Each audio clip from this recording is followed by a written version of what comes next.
찬미 예수님, 하느님 사랑 안에 이렇게 만나 뵙게 돼서 반갑습니다. 방금 소개받은 김선호 요셉입니다. 수원교구에서 봉사하고 있습니다.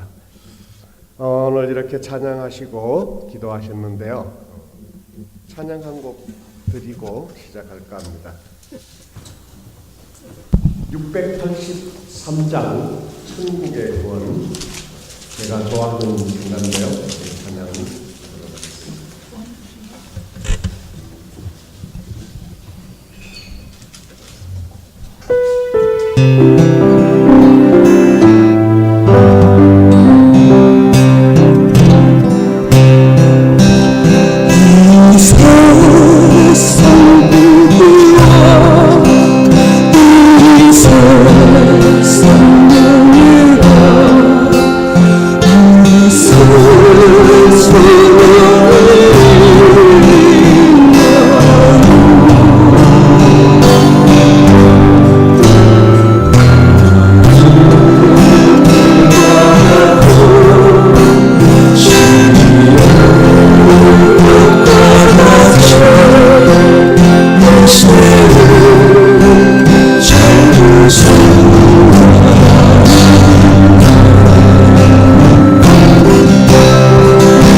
성모송 함께 바치고 시작하도록 하겠습니다. 성부와 성자와 성령의 이름으로 아멘. 은총이 가득하신 마리아님 기뻐하소서. 주님께서 함께 계시니 여인 중에 복되시며 태중의 아들 예수님 또한 복되시나이다. 아멘.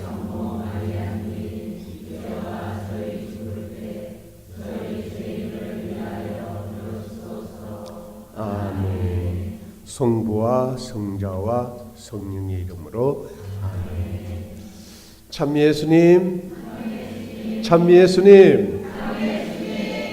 네, 목소리가 듣기가 불편하지 않으신가요?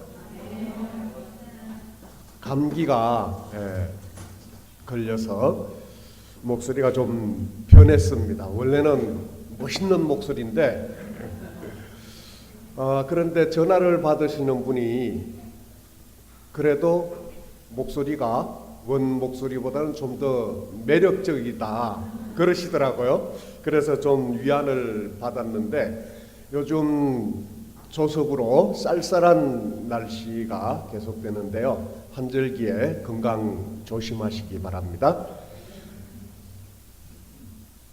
미켈란젤로 아시죠? 이 미켈란젤로가 어느 날 대리석 상점 앞을 지나다가 거대한 대리석을 발견을 했습니다. 그래서 이제 그 상점 주인에게 이 대리석 값이 얼마냐고 물었죠. 그런데 그 가게 주인은 대리석을 돈을 받지 않는다고 말을 했습니다. 근데 그 이유가 지난 10년 동안 이 대리석을 팔려고 했는데 도무지 사가는 사람도 없고 그냥 이 가게의 대리석을 진열해 놓으려고 하니까 불편해서 견딜 수가 없는 거예요. 그래서 필요하면은 그냥 가져가라. 그래서 이 미켈란젤로는 이제 대리석을 얻어서 조각을 하기 시작을 했습니다. 조각을 완성하고 난 후에 다시 그 대리석 가게 주인을 불렀죠. 그 작업실로 초대해서 자기가 조각한 그 조각을 보여줬던 것입니다. 그런데 이 가게 주인이 미켈란젤로가 만든 그 조각을 보고 작품을 보고 눈이 희둥거려졌습니다. 그 이유는 성모님께서 이제 십자가에서 내려진 예수님을 껴안고 있는 상인 피에타 성모상이었기 때문에 그랬던 것이죠. 그래서 이 가게 주인이 어떻게 이렇게 훌륭한 조각을 탄생시킬 수 있었냐는 질문에 미켈란젤로는 이런 대답을 했습니다. 내가 이 대리석 앞을 지나치려 하는데 예수님께서 나를 불렀습니다. 그리고 이렇게 말씀을 하시더군요. 나는 지금 이 대리석에 누워있다. 불필요한 부분들을 떼어내서 내 모습이 드러나게 하여라.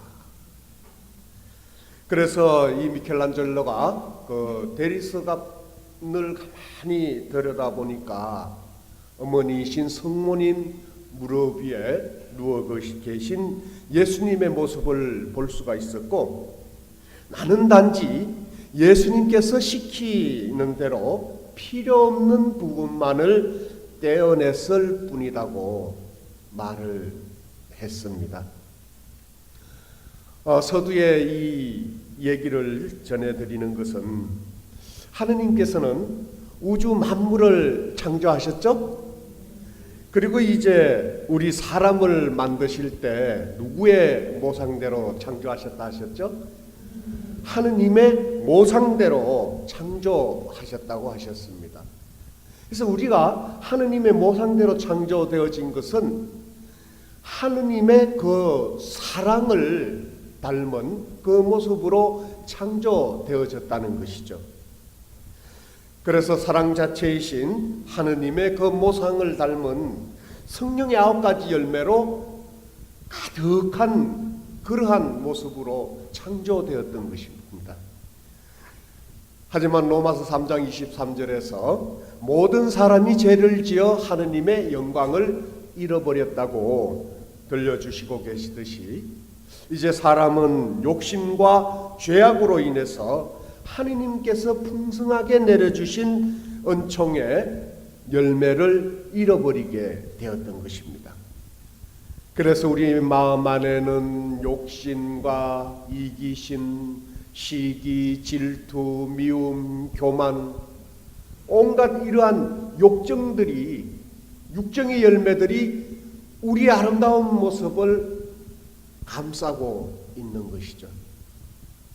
근데 이 신앙은 미켈란젤로가 쓸모없는 돌에서 필요 없는 부분을 떼어내서 아름다운 피에타의 상을 드러낸 것처럼 우리를 듣고 있는, 우리의 아름다움을 듣고 있는 필요 없는 부분들을 하나하나 떼어내서 하느님의 본래의 영광스러운 모습을 되찾는 삶이 신앙의 삶임을 믿습니다. 우리는 이 신앙의 삶을 완성하지 못할 때 결국 사람은 누구나 다 한 번은 무엇을 맞이합니까? 죽음이라는 것을 맞이합니다. 그런데 그 죽음을 맞이할 때까지도 내가 하느님의 본래의 영광스러운 모습을 되찾지 못하고 우리 마음 안에 육정의 열매가 남아있다면 어디 가서 그 작업을 해야 합니까? 연옥에 가서 그 작업을 해야만 합니다. 그래야만 우리는 하느님 곁으로 갈 수 있기 때문인 것이죠. 하느님은 죄와는 동화되지 않으시는 분이십니다.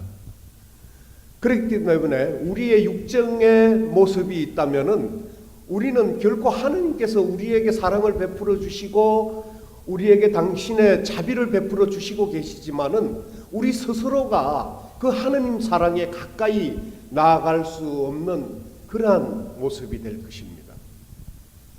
그래서 연옥에서 그 작업을 해야 하는데 여러분들은 연옥에서 그 작업을 하시고 싶습니까? 근데 우리 천주교 신자들이 많은 분들이 천국 가실 수 있냐고 물으면은 뭐라 그래요? 연옥에나 가면 다행이라고 얘기하죠. 그 연옥이라는 것을 크게 대수롭게 생각하지 않으시는 것 같습니다. 그런데 이 연옥은 지옥과도 똑같은 곳이죠. 단지 연옥은 하느님 사랑 안에 머물 수 있는 희망이 있다는 것뿐입니다. 그 희망이 없다면은 지옥이겠죠. 그래서 연옥의 영혼은 언젠가는 구원을 받을 수가 있죠. 그렇지만 지옥의 영혼은 구원을 받을 수가 없는 것입니다. 그렇다면 이제 곧 11월 위령성월이 되는데 위령성월을 때 우리 천주교 신자들은 누구를 위해서 기도를 많이 합니까? 연옥 영혼들을 위해서 기도하고 특별히 우리 이제 조상들을 위해서 기도를 많이 하잖아요. 그 이유는 연옥 영혼들은 자기 스스로는 기도할 수 있는 힘이 없기 때문에 누군가의 기도를 통해서만 구원을 얻을 수가 있다는 것입니다. 그러니까 우리는 이 세상에 살면서 자유가 있죠. 죄를 지을 자유가 있습니까? 없습니까? 죄를 지을 자유가 있습니다. 또 거룩하게 살 자유가 있습니까? 없습니까? 거룩하게 살 자유도 있습니다. 누구를 미워할 수 있는 자유도 있고요. 누구를 시기할 수 있는 자유도 있고 누구를 용서할 수 있는 자유도 있고 누구를 사랑할 수도 있는 자유가 있습니다. 그런데 이 세상에서는 그런 자유가 있지만은 그 자유는 이제 우리가 죽기 전까지만 허락되지 우리가 죽고 난 이후에는 우리에게는 그런 자유가 없다는 것입니다. 그렇다면은 우리가 이 세상을 살고 있을 때 어차피 우리는 신앙을 통해서 영원한 생명을 얻으려고 하고 있고 하느님께서 분명히 계신다는 것을 믿고 있잖아요. 그렇다면 결국 우리는 죽고 나면은 천국 아니면은 지옥에 가 있을 거라는 것을 분명히 알고 있는데, 그렇다면 우리가 이 세상을 살고 있을 때 하느님의 거룩한 모습을 담는 삶을 살아야 할까요? 아니면은 그래도 그냥 내 육정이 시키는 대로 세상적인 삶을 살아야 할까요? 답은 이미 나와 있습니다. 그런데 그 답을 알면서도 많은 사람들이 신앙을 통해서 주님의 모습을 본받고자 노력하는 삶을 살지 못한다는 것이죠. 그런데요, 오늘 이 자리에 계신 분들은 참으로 행복하신 분들이십니다. 오늘 이 자리에 계신 분들은 특별히 주님께서 사랑하셨기 때문에 이 자리에 계심을 믿습니다. 그래도 그 누구보다는 그래도 주님의 모습을 닮으려고 애를 쓰고 사랑하려고 애쓰고 용서하려고 애쓰는 삶을 살고 계시는 분들이심을 믿습니다. 인천교구 성령세신 지도신부님께서 피정 강의 중에 그런 말씀을 하시더라고요. 여러분은 이 피정에 은총을 받으러 오셨습니까? 여러분들은 오늘 이 철야에 은총을 받으러 오셨습니까? 물론 은총을 받으러 오셨지만은 이미 여러분들은 은총을 받으신 분들이심을 믿습니다. 은총을 받지 못했다면은 이 자리에 있을 수가 없죠. 은총을 이미 받았기 때문에 이 은총의 자리에 와 계신다는 것이죠. 그러니 우리는 하느님 은총 안에 머무는 삶을 살고 있기에 우리는 분명 주님의 모습을 닮아가는 삶을 살아갈 수 있음을 믿습니다. 오늘 강의 주제는 하느님의 것으로 우리의 마음을 가득 채우기 위해서 깊은 곳에 거물을 주라 하는 주제로 함께 하겠습니다. 루카복음 5장 1절에서 7절 말씀에는 예수님께서 이제 겟네사렛 호숫가에서 시몬 베드로의 배에 오르시고 그 군중에게 말씀을 마치시고 나서 시몬 베드로에게 깊은 데로 나아가서 그물을 내려 고기를 잡으라고 말씀을 하시죠. 그런데 이 베드로 사도는 예수님께서 깊은 데로 나가서 그물을 내리라고 말씀을 하셨는데, 스승님, 저희가 밤새도록 애썼지만 한 마리도 잡지 못했습니다.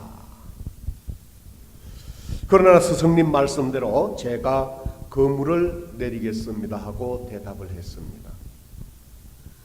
그렇다면은 이 베드로 사도가 예수님 말씀 따라 그물을 내릴 때 고기를 잡을 것이라는 확신을 가졌을까요? 확신을 갖지 못했습니다. 그랬기 때문에 예수님께서 깊은 데로 나가서 그물을 내리라고 했는데, 스승님 저희가 밤새도록 애를 썼지만 한 마리도 잡지 못했다고 예수님께 대꾸를 한 것이죠. 그런데 이 베드로의 입장에서 가만히 묵상을 해보면은 충분히 그럴 수도 있을 것 같습니다. 이 베드로 사도가 직업이 뭐예요? 어부잖아요. 어부는 고기를 잡는 사람이잖아요. 전문적으로 고기를 잡는 사람이기 때문에 고기가 어디에 얼마나 있을지를 너무나 잘 아는 사람이죠. 그냥 물결만 봐도 고기가 있는 것을 아는 사람이었는데 밤새도록 그물을 내렸습니다. 그렇다면 베드로 사도가 그물을 내려놓고 배에서 그냥 쇠주 한잔 하면서 기다리고 있었을까요? 아니었겠죠. 고기가 있을 법한데 그물을 내려서 고기가 얼마나 잡혔으려나 그물을 올려보고 고기가 잡히지 않으니까 또 다른 곳으로 가서 고기가 있을 법한데 그물을 또 내렸습니다. 그렇게 밤새도록 고기를 잡았는데 몇 마리를 잡았어요? 한 마리도 잡지 못했던 것입니다. 그런데 예수님이 배에 탁 오시더니 깊은 데로 나가서 그물을 내리라고 하십니다. 여러분들은 예수님 말씀대로 그물을 내리시겠습니까? 대답을 안 하시는데요. 아마 내리기가 쉽지 않았을 것이라고 생각됩니다. 밤새도록 애를 썼는데 요즘 세상에 우리 식으로 이렇게 본다면요, 아침에 이제 장사를 하시는 분은 오늘 장사가 얼마나 될까 한껏 기대감을 가지고 음식 준비를 하고 이제 장사를 시작하려고 문을 엽니다. 그런데 때가 돼도 손님이 안 와요. 그래, 아침에는 집에서들 먹기에 점심때면은 많이 오겠지. 점심때 기다렸는데 한 사람도 안 옵니다. 아니, 오늘은 왜 손님이 없지? 저녁에는 좀 손님이 오려나? 저녁을 기다리는 저녁때가 됐는데도 손님이 한 사람도 오지 않습니다. 밤이 깊어가고 가게 문을 닫을 때가 됐는데도 손님이 한 사람도 오지 않습니다. 그렇다면 그 마음이 어떨까요? 그 마음의 상실감이라든가 좌절감은 이루 말할 수가 없을 것입니다. 이 베드로 사도도 그런 마음이었을 것 같아요. 밤새도록 고기를 잡았는데 한 마리도 잡지 못했을 때 그 허탈함, 그 상실감, 그래서 그냥 모든 것을 다 포기하고 내려놓고 있는데 예수님이 깊은 데로 나가서 그물을 내리라고 합니다. 얼씨구나 좋다, 예수님께서 하라고 하시니까 그렇게 해야지 하고 그물을 내릴 사람은 그렇게 많지 않을 거라고 생각됩니다. 우리의 모습도 그렇죠. 오늘날 저희들은 예수님을 구세주로 믿고 고백하고 있습니다. 그렇죠? 그리고 예수님께서는 살아계신 하느님의 아들이시며 십자가에 못 박혀 돌아가신 후에 사흘 만에 부활하셨고, 또한 예수님께서는 죽은 나사로도 살리시고 중풍병자를 낫게 하시고 물고기 2마리와 빵 5조가리로 5,000명을 먹이신 기적을 믿고 있습니다. 믿으십니까? 그냥 성경에서 써놓은 그냥 상징적인 글입니까? 아니죠. 실질적으로 예수님께서는 그러한 기적을 일으키신 분이에요. 그 예수님께서 수고하고 무거운 짐진 자는 다 나에게 오너라, 내가 너희를 편히 쉬게 하리라고 말씀을 하시고, 우리가 이 세상을 살아가면서 어렵고 힘든 일이 있을 때 아무 걱정하지 말라고 말씀을 하십니다. 그런데 우리는 걱정을 합니까, 안 합니까? 걱정을 하죠. 그래서 이런 모습을 봤을 때 우리나 베드로 사도나 똑같은 모습이었던 것이죠. 그런데 베드로 사도께서 스승님의 말씀대로 제가 거물을 내리겠다고 하며 거물을 내립니다. 그렇게 하자 그들은 거물이 찢어질 만큼 매우 많은 물고기를 잡게 되어 2배에 가득 채워 배가 가라앉을 지경이 되었다고 말씀을 하고 있습니다. 이 베드로 사도는 예수님의 말씀대로 거물을 내렸을 때 고기가 잡힌다는 확신이 없었지만 그래도 예수님의 말씀을 따라서 거물을 내렸을 때 거물이 찢어질 만큼 많은 고기를 잡게 되었던 것이죠. 저희들은 이 성경 말씀을 깊이 묵상해 봐야 할 것이라고 생각됩니다. 이 말씀은 2000년 전에 일어난 사건이지만 2000년 후인 오늘 이 시간에도 우리에게 일어나는 사건임을 믿습니다. 그래서 우리가 세상적인 삶을 살아가면서 힘들고 어려운 시련과 고통이 있을 때 그 시련과 고난으로 인해서 좌절하고 희망을 잃고 아무것도 할 수 없는 그런 상황이 되었다 할지라도 우리가 주님께 의탁하고 주님께 매달려 기도하고 주님께 도움을 청하는 삶을 살 때 주님께서는 우리의 모든 삶을 주관하시고 이끌어 주실 것이라고 믿습니다. 그래서 베드로가 주님의 말씀대로 깊은 데 거린 거물을 내렸던 것처럼 우리 또한 거물을 내려야 하겠죠. 그런데 우리는 바다에 거물을 내릴 수가 없으니까 우리는 마음을 바다보다도 더 깊다고 얘기를 하잖아요. 그래서 이 한 뼘도 안 되는 이 사람의 마음은 알 수가 없다고 말합니다. 그래서 우리 마음의 깊은 곳에 거물을 내려야 하는데 우리는 이 사랑의 거물을 내려야 하겠습니다. 사랑의 거물을 치는데 요구되는 것이 있는데 그 첫 번째는 희생입니다. 희생.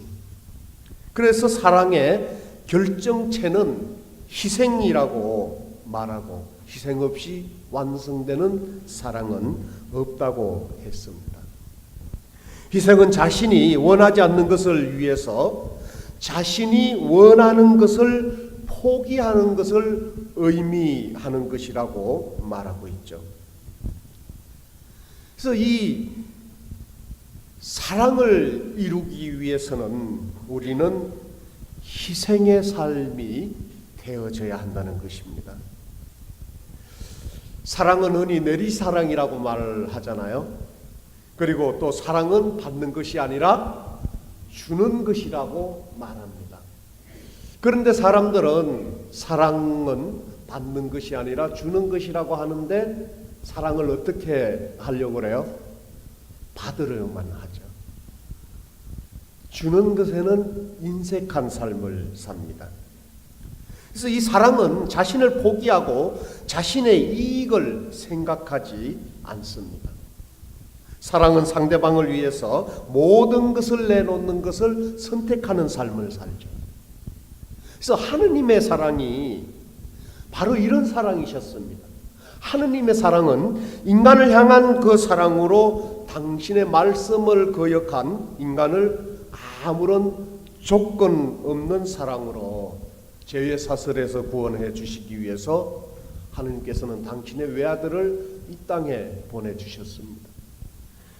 또한 예수님도 우리를 구원하시기 위해서 고난을 당하시면서 물 한 방울 피 한 방울 남기지 않으시고 당신의 생명까지 내놓으시는 희생으로 사랑을 베푸셨던 것이죠.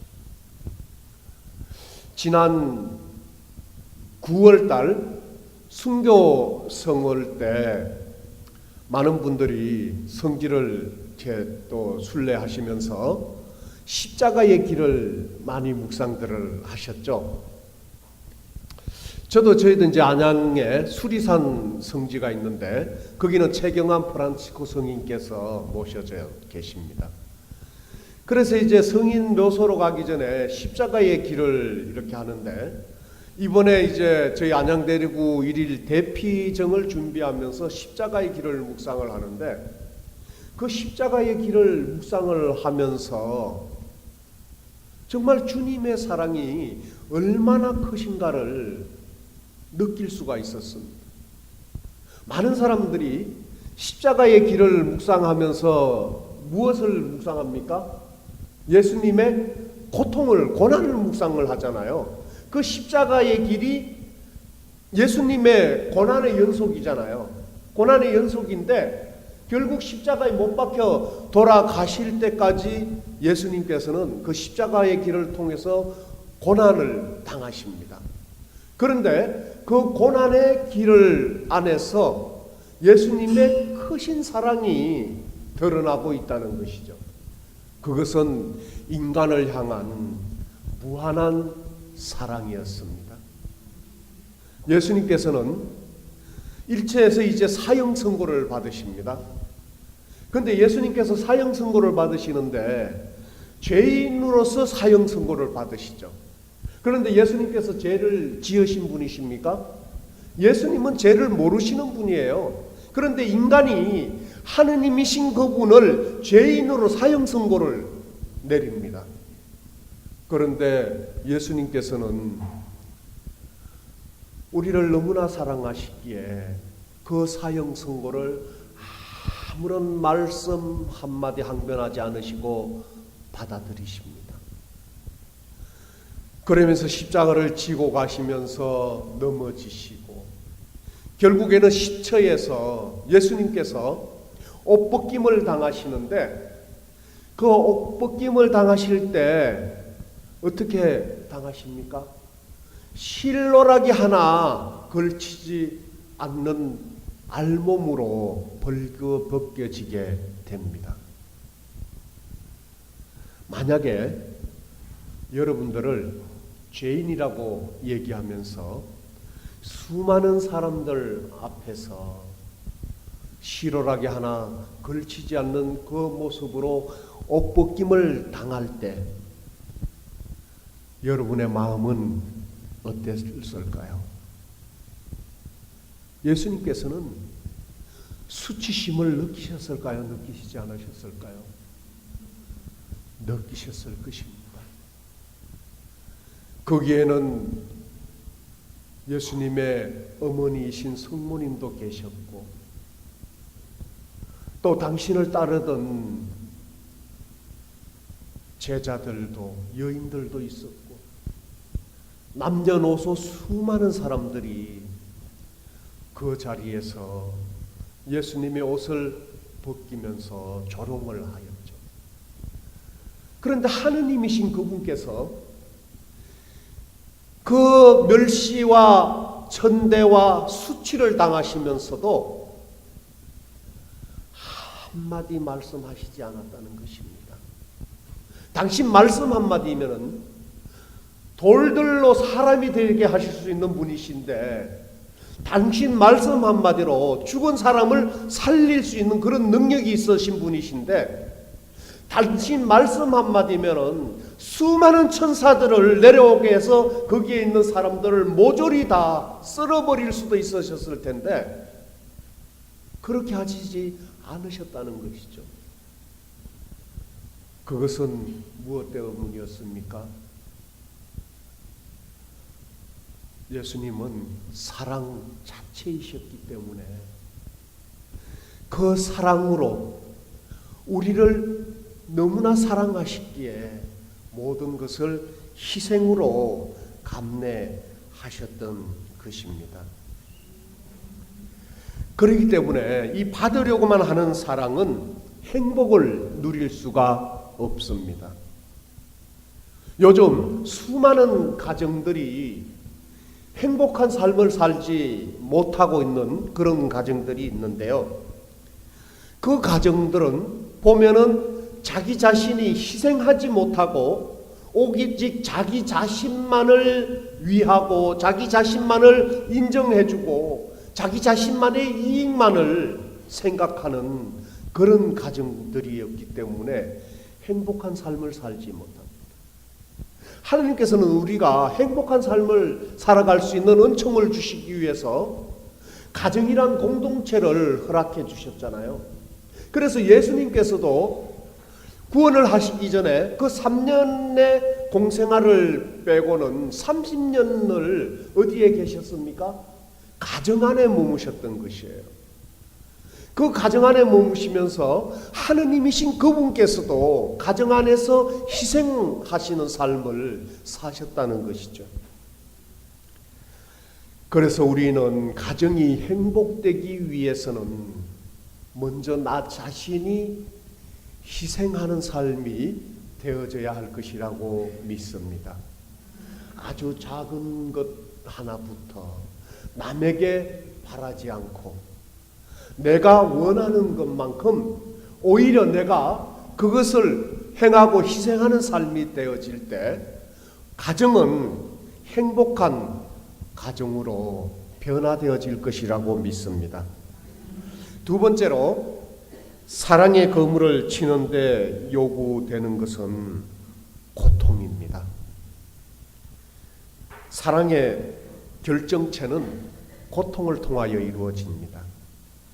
고통 없이 성화되는 사랑은 없습니다. 고통은 새가 강철이 되기 위해서 통과해야 하는 불이고, 고통은 인격을 강화시키고 회개할 마음을 불러일으키고 우리가 하느님께 의탁해야 함을 깨닫게 하고 하느님을 받아들이도록 이끌어줍니다. 월계관은 노력과 희생을 통하지 않고서는 결코 얻어질 수가 없죠. 그렇듯이 고통을 견뎌내야 하는 참된 이유는 내세의 영광을 누리기 위해서 우리가 치러야 하는 값이라고 말하고 있습니다. 우리가 천국의 영광을 누리기 위해서는 우리는 이 세상에서 우리에게 주어지는 그 고통을 감내하는 삶을 살아야 한다는 것이죠. 그런데 이 고통을 절개할 사람이 있습니까? 고통은 누구나 다 싫어하죠. 그렇지만은 장차 우리에게 주어질 천국의 영광에 비한다면은 지금 이 시대에 우리가 겪는 고난은 아무것도 아닐 것이라고 믿습니다. 그런데 이 고난과 십자가는 이 세상을 살아가는 사람에게는 누구에게나 다가오는 것이죠. 우리 기도 공동체 회장님은 고통이 없을까요? 보시기에 그냥 항상 기쁜 모습으로 대해 주시고 항상 웃는 모습으로 대해 주시고 이러니까 우리 회장님은 정말 열심히 신앙생활을 하시고 봉사생활 하시니까 하느님께서 예수님께서 그런 고통을 다 그냥 비켜가게 해주시고 고통을 그냥 차단시켜 주시고 그래서 고통 없이 살고 계실까요? 우리 수녀님은 고통이 없으실까요? 고통은요, 이 세상을 살아가는 사람에게는 누구에게나 주어지는 것입니다. 열심한 신앙생활을 하는 사람에게도 세상을 착하게 사는 사람에게도 찾아오는 것이 고통이죠. 결코 고통은 하느님께서 우리에게 내리시는 형벌이 아니라는 것만큼은 우리가 믿어야 할 것입니다. 어떤 사람들은 그런 얘기 하시는 분도 있어요. 하느님 안에서 잘 살지 못했기 때문에 하느님께서 뭐를 내려주신다고 그래요? 벌을 내려주신다고. 하느님이 저한테 벌을 내려주시는 분이라면 전 하느님 무서워서 신앙생활 못할 것 같아요. 차라리 하느님 모르고 그냥 고통을 받고 사는 게 낫지. 하느님을 알고 고통을 받고 산다면, 아니 그분은 내가 뭐 잘못할 때마다 나에게 고통을 주시는 분이시라면은 무서워서 하느님 믿겠습니까? 하느님은요 사랑 자체이시기 때문에 끝까지 우리를 기다려 주시고 용서하시고 사랑하시는 분이심을 믿습니다. 그런데 고통을 왜 당하느냐? 거의 대부분이 우리 자신이 욕심과 잘못으로 인해서 고통을 당하는 경우가 많죠. 때로는 하느님께서 특별히 허락하시는 그런 것도 있지만은 이 고통은 어쨌든 이 세상을 살아가는 사람에게는 누구에게나 다가온다는 것입니다. 그리고 고통은 우리에게 내려지는 형벌이 아니라는 것이죠. 저는 성령 세미나를 받기 이전에는 참 세상적인 삶을 살았습니다. 제가 천주교 신자가 되었던 이유가 저희 자매가 천주교 신자였기 때문에 연애할 때 천주교에서 세례를 받지 않으면은 결혼을 안 한다고 그러더라고요. 그래서 결혼을 하려고 세례를 받았습니다. 그러다 보니 뭐 제대로 신앙생활을 하지도 못했고 그냥 성당에 다니는 것도 누구에서 이끌려서 다녀요? 저희 자매하고 한테 이끌려서 성당을 다니고 그러면서도 세상 온갖적인 죄를 지으면서 사람은 누구나 다 죄를 짓고 산다고 생각을 했습니다. 다 죄 짓고 살잖아요. 죄 안 짓고 사시는 분 계십니까? 나는 죄를 짓지 않았다고 생각하는 그 순간이 바로 죄를 짓는 거라고. 사람은 누구나 다 죄를 짓고 산다. 그래서 이병호 빈센시어 주교님께서는 세상에는 죄인이 살아가는데 두 가지 죄인이 있다고 그래요. 자기가 죄인이면서 죄인인 줄 알고 사는 죄인이 있고 자기가 죄인이면서 죄인인 줄 모르고 사는 죄인이 있다. 그런데 저는 죄를 짓고 살면서도 사람은 다 누구나 죄를 짓고 산다고 합리화시키면서 그 죄를 짓는 것을 당연하게 생각을 했습니다. 뭐 죄를 짓고 나서 다시 죄를 짓지 않아야지 노력하고 회개하는 삶을 사는 것이 아니라 당연하게 살았죠. 그러니까 흥청망청 먹고 마시면서 육적인 쾌락의 삶을 살았죠. 그러니까 저희 자매가 저의 그런 모습을 보고 좋아했을까요? 싫어했을까요? 싫어했겠죠. 그냥 매 순간마다 그냥 된장을 끓이는 거예요. 속에서 부글부글 때로는 참기도 하고 때로는 욱박지기도 하고 때로는 달래기도 하고 그러는데 저는 그렇게 허구한 날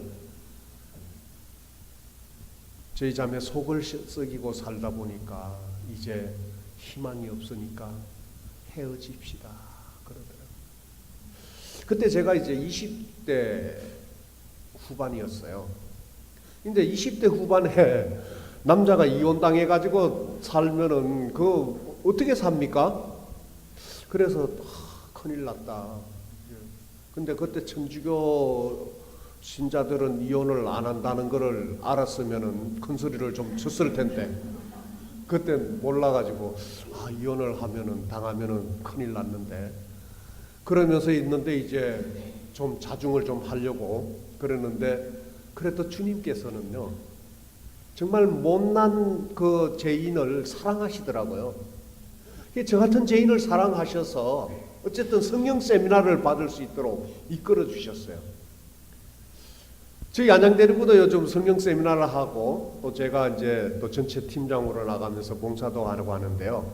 그 세미나를 받게 되는 목적이 동기가 어디에 있냐고 물으면은 전부 다 하시는 말씀이 열심한 신앙생활을 하기 위해서 또 정말 주님께서 현존하시는 것을 좀 체험하고 싶어서 뜨거운 믿음을 갖기 위해서 그리고 나의 악습을 좀 치유받기 위해서 이런 목적을 가지고 성령 세미나를 하더라고요. 이곳에도 성령 세미나 받으신 분들이 뭐 대부분이실 텐데 그런 목적으로 받으셨죠? 그런데 저는요, 그런 목적으로 성령 세미나를 받지 않았습니다. 저는 이혼하기 싫어서 성령 세미나 받는 기간 동안은 이혼하자고 얘기 안 하겠지. 그래서 이제 성령 세미나를 받으러 다니기 시작을 했는데 5주 안수식 때 이제 안수식을 하잖아요. 그런데 그때 정말 예수님께서 현존하신다는 것을 체험하게 됩니다. 눈으로 볼 수는 없었지만, 손으로 만질 수는 없었지만 분명히 현존하시는 그 주님께 제가 압도당하는 그 느낌, 그리고 제가 당연히 죄를 짓고 산다고 생각을 했었는데, 그리고 그 죄를 짓고 사는 것이 예수님의 머리에 가시관을 씌우고 예수님의 매를 때리고 십자가를 지고 가게 하신다는 것, 그리고 예수님 손과 발에 못을 박는다는 것은 꿈에도 생각을 안 했습니다. 2000년 전에 이스라엘에서 그 사람들이 십자가에 못 박았으면 못 박았지, 내가 왜 예수님께 못을 박았냐, 나는 2000년 그전에는 태어나지도 않았는데 그렇게 생각을 했는데요, 저의 죄가 주님의 손과 발에 못을 박았더라고요. 그것이 제 의지적으로 그냥 생각을 했을 것이겠습니까? 아니었죠. 주님께서 그 은총을 허락해 주시고 저를 만나 주셔가지고 그 거부할 수 없는 그 주님의 현존의 힘에 저 자신은 꼼짝도 할 수 없었고, 제 눈에서는 두 눈물이 그냥 콧물 흐르면서 제 입에서는 예수님 잘못했습니다, 용서해 주십시오라는 말밖에 나오지 않았습니다. 그러면서 통곡을 하면서 울다가 마지막 한마디 말을 잘못한 게 있었어요. 무슨 말을 했는가 하면은, 주님께서 저를 용서해 주시고 저를 도구로 받아주신다면 죽는 날까지 봉사하면서 살겠습니다.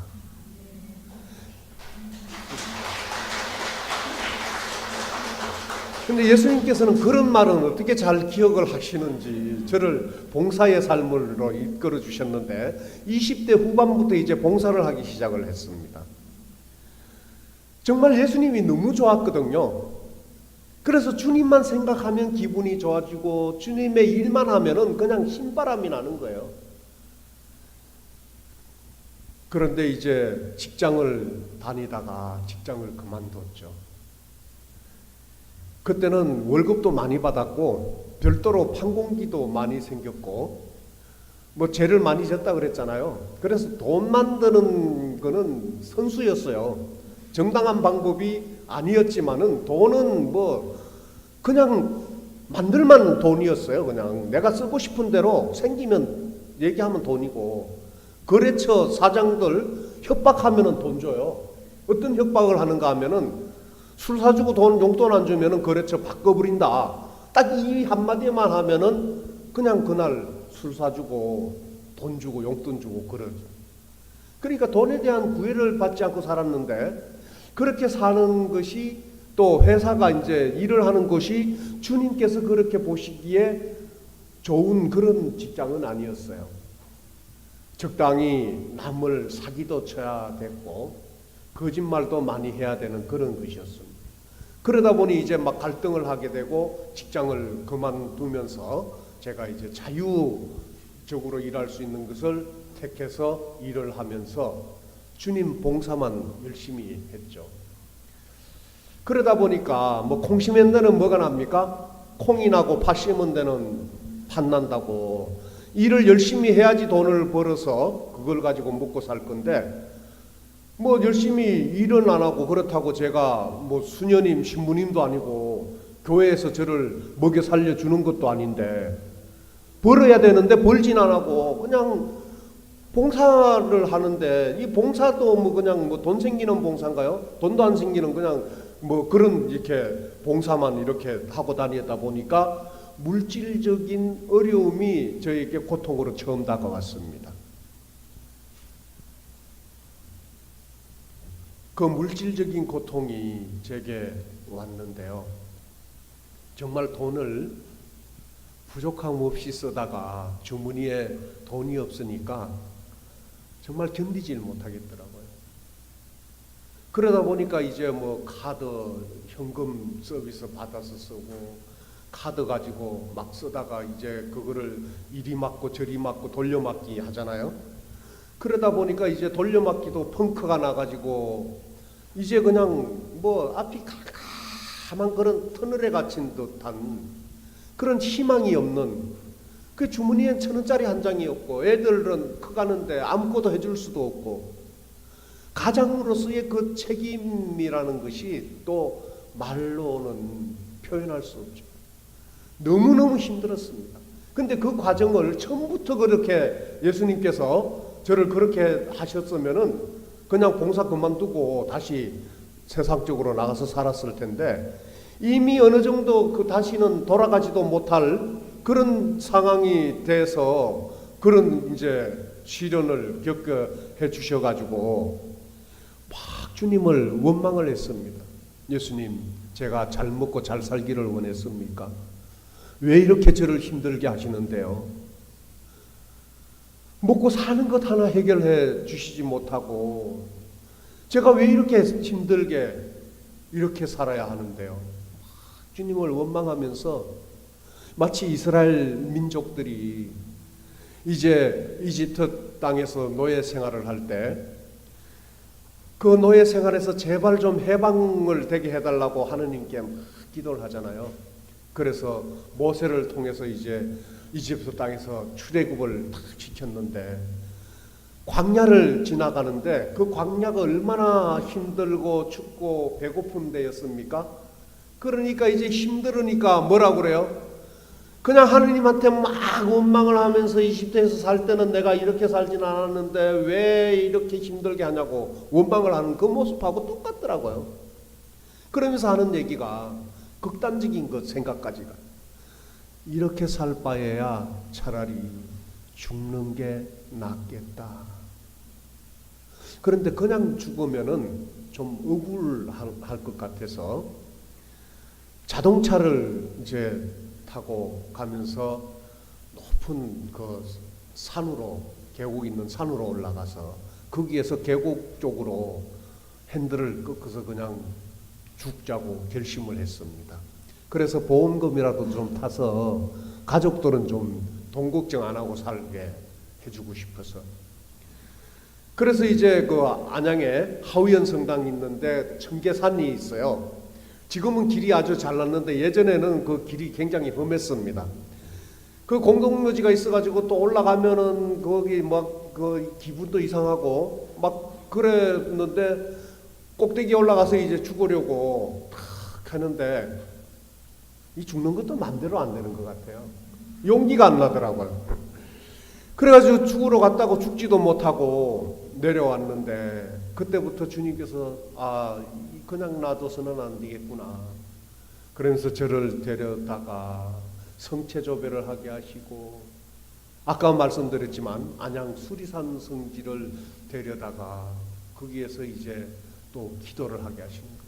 그런데 사실 기도가 제대로 잘 되지 않았습니다. 너무 그냥 이 세상적인 근심, 걱정, 고통 때문에 힘들어가지고 그냥 14처를 하는데 1처, 2처, 3처, 4처 그냥 이렇게 올라가는데 거기에 13처에 비에타 성모상이 모셔져 있습니다.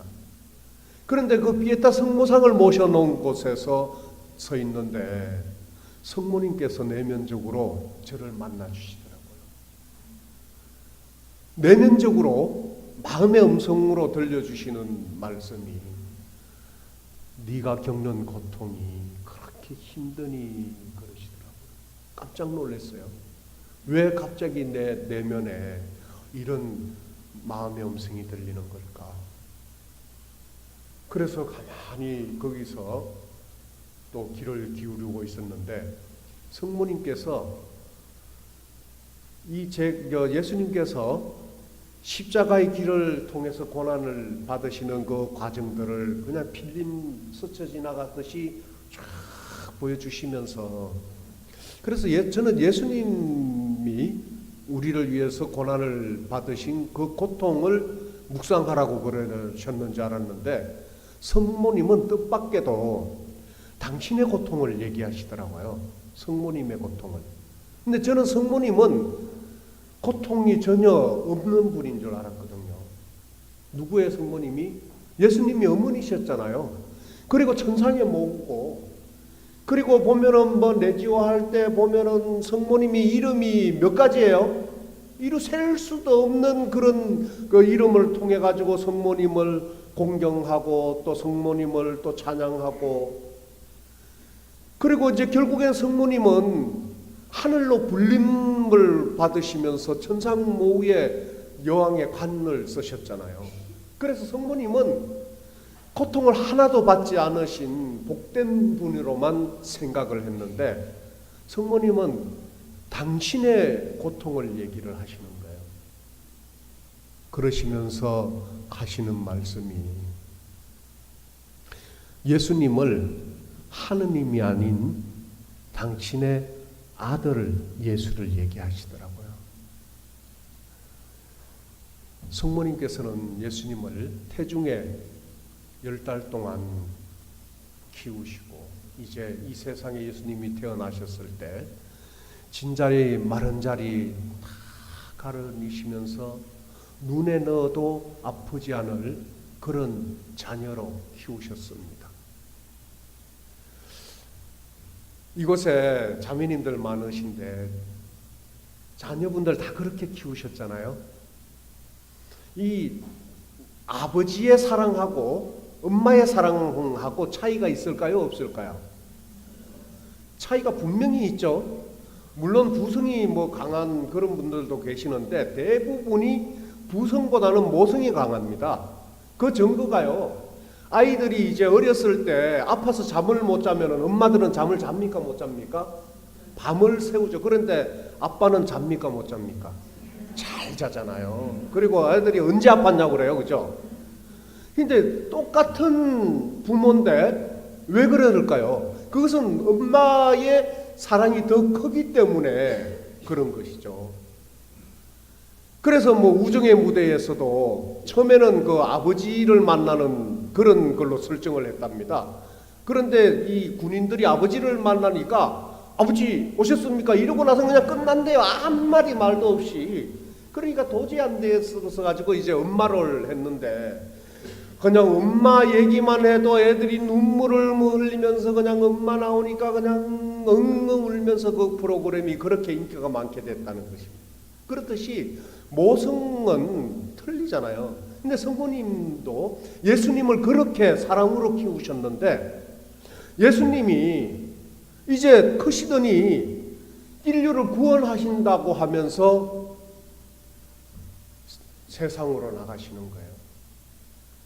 그러시면서 당신의 말씀을 전하시면서 또 십자가에 이제 길을 걸어가실 때 그 고난을 다 받으시는 거예요. 예수님이 병사들에게 5,840대라는 그 엄청난 매를 맞이했을 때 그래서 살점이 떨어지고 피가 강을 이루듯이 흘렀을 때 성모님께서 그것을 보셨을까요? 보지 않았을까요? 봤습니다. 여러분 자녀들이 만약에 누구에게 그렇게 피를 흘리고 두들겨 맞고 있다면은 그냥 보시고 가만히 있으실 수 있겠습니까? 가만히 있는 분은 분명히 계모예요. 계모. 계모는 그냥 가만히 있을 수는 있어도 친모는 자식이 잘못되는데 가만히 있을 어머니는 한 사람도 없습니다. 그렇다면 성모님은 예수님께서 그런 고난을 당하시고 매를 맞으시고 고통을 당하시는데 왜 가만히 계셨을까요? 예수님께서 인류 구원을 위한 그 길을 가고 계신다는 것을 성모님은 알고 계셨기 때문인 것이죠. 그러니 그 마음의 고통은 얼마나 컸겠습니까? 그 고통, 그 말로 다 할 수 없는 그 고통을 성모님께서 제게 말씀을 하시더라고요. 그 얘기를 듣고 저는 그 자리에서 눈물을 흘리면서 통곡을 했습니다. 엄마 잘못했어요. 엄마 용서해 주세요.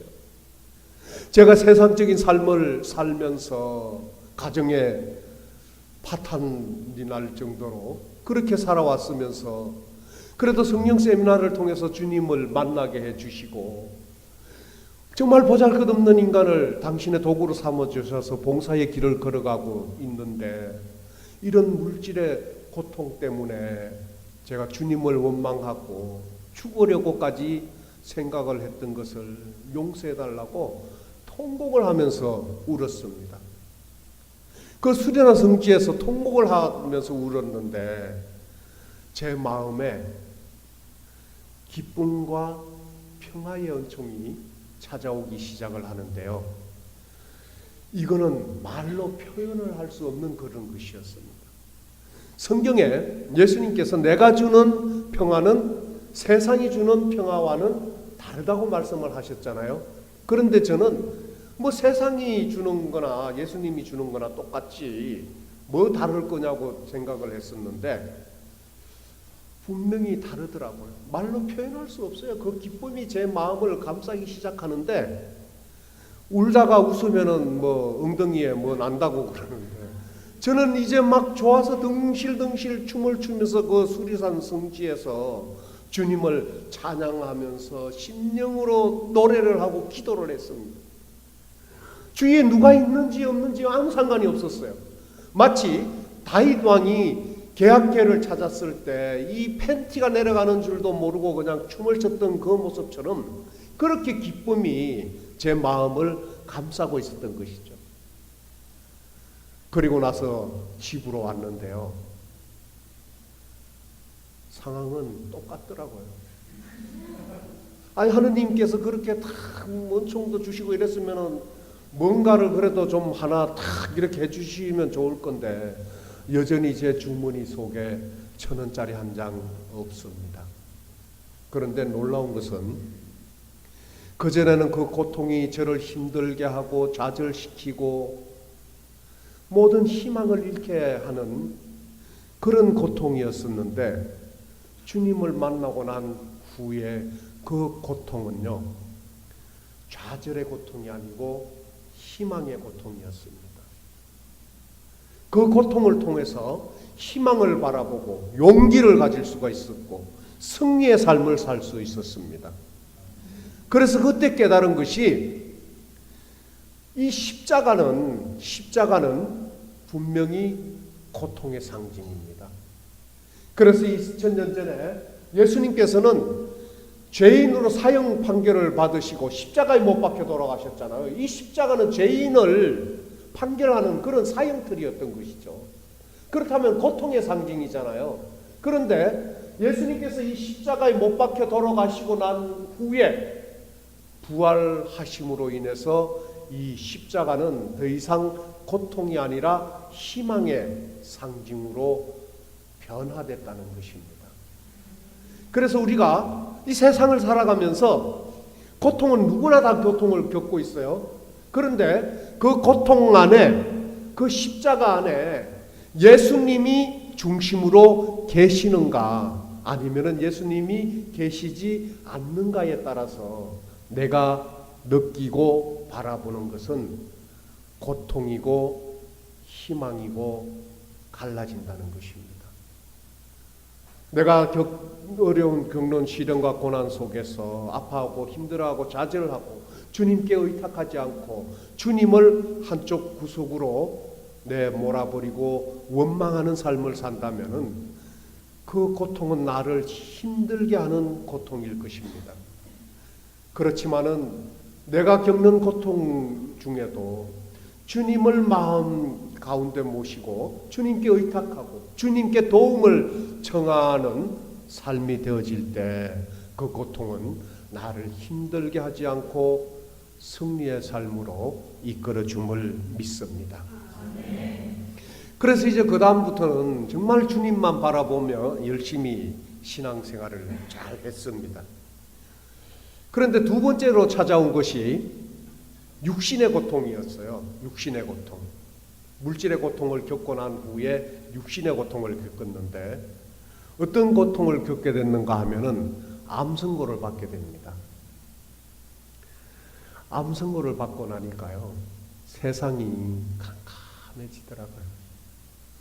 가장 처음 드는 생각이 나는 죽는구나. 죽는다는 생각이 제일 처음에 들었어요. 왜냐하면 저희 어머니도 암으로 세상 떠났고 형수님도 암으로 세상 떠났고 주위의 사람들이 암으로 세상 떠나는 걸 너무 많이 봤기 때문에 산 사람보다는 죽은 사람을 더 많이 봤기 때문에 제가 암이 걸리면은 저는 죽는다고 생각을 했던 것이죠. 제가 암이 걸렸다고 하니까 그때가 이제 40대 후반이었었는데요. 암이 걸렸다고 하니까 주위 사람들이 얼마나 위로를 해줬겠습니까? 더군다나 봉사생활을 열심히 하면서 그랬는데도 암이 걸리니까 아들은요, 하느님을 못 믿는다 그래요. 왜 그런가 하면은 어렸을 때부터 엄마 아빠가 봉사하는 것만 봤거든요. 그런데 예수님, 하느님은 어떤 분이시요? 오히려 아픈 사람들을 치유해 주시는 분이시고 병든 이를 낫게 해 주시는 분이잖아요. 그런데 봉사 열심히 했던 아빠가 암이 걸렸다니까 나는 하느님을 못 믿겠대. 그래서 불러서 얘기를 했죠. 하느님이 나에게 암을 걸리게 하신 것이 아니라 내가 건강관리를 잘 못해서 암이 찾아온 거니까 아빠를 위해서 기도를 해달라고 그렇게 달랬습니다. 그러니까 눈물을 흘리면서 이제 알겠다고. 본인도 아빠가 암이라고 그러니까 얼마나 놀랬겠습니까? 집안은 완전 초상집 분위기예요. 저희 자매는 막 이렇게 이제 기도해 오면은 눈물 흘리고 누구 사람들 만나면 아이고 형제님이 어떻게 암이 그렇게 몹쓸 그런 게 걸렸냐고 그러면은 또 울고 또 울고. 그런데 처음에 위로를 주는데요. 그 위로가 마음에 와닿지 않더라고요.